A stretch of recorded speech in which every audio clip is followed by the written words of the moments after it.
Howdy, y'all. Welcome to the Beverly Hillbillies Facts and Trivia. Y'all kick off your shoes and you set a spell, all right? Now here's your host for the show, the old Kentucky boy himself, Mr. Bob Snap.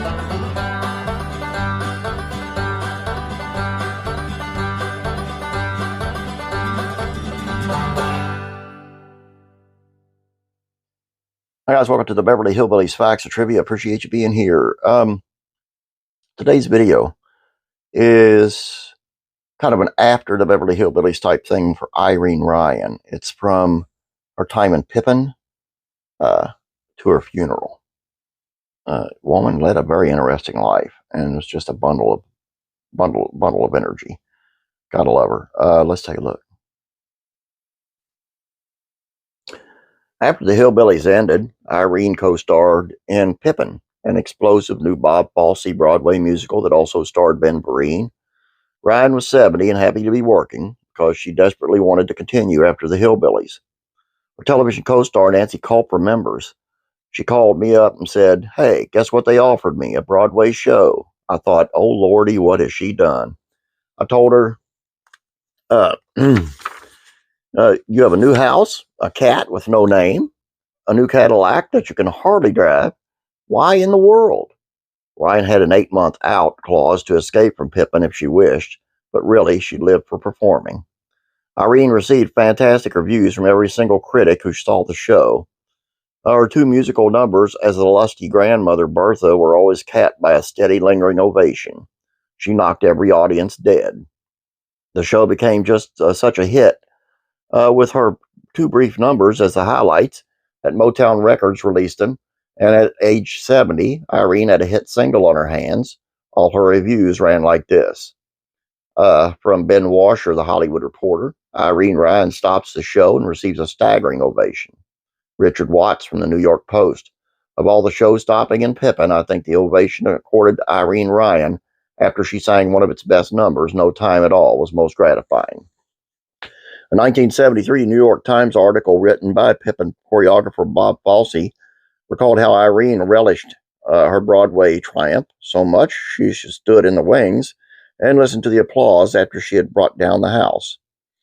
Fosse wrote, "Since the backstage is somewhat frantic, stagehands, actors, and pieces of scenery hurtling about crazily in cramped quarters, I suggested to her that it might be safer for her to exit. She continued on to her dressing room, eliminating the danger of being pushed or hit by scenery. You always had the feeling you should protect Irene. She was frail. She felt like a butterfly when you hugged her." Well, Irene looked me straight in the eye and said, "Bobby, I've traveled 3,000 miles, given up a beautiful home in California, left all my dear friends. I really don't have to work, and all just to hear that sound. Please don't ask me to leave the wings until the last person is stopped." Irene suffered what the newspapers described as a stroke while performing in a Pippin Saturday matinee. "We flew her back right away and put her in the hospital," said Kingsley Colton. "She came back from New York very thin and had not taken care of herself. They discovered a brain tumor, and she never came out of the hospital." Colton later surmised that Rene's mood changed suddenly in New York as a result of the tumor. She said she hated New York and kept saying, "God, I'll be happy when this is over." Rene never hated any cities. The word hate was not in her vocabulary. She never hated anything. Then we suspected something was wrong. Irene went into a coma and died a few weeks later on April 26 of 1973 at the age of 71. Following morning, the LA Times ran a large, bold headline above its mat head, "Irene Ryan, TV Granny, dies at 71. The word Granny, recognized as only one person, was all that was needed. Services for Irene Ryan were held on May the 1st in Santa Monica, California. Serving as her pallbearers were Max Baer Jr., Kingsley Colton, Buddy Ebsen, Ralph Handley, Paul Henning, and Edward Sherman.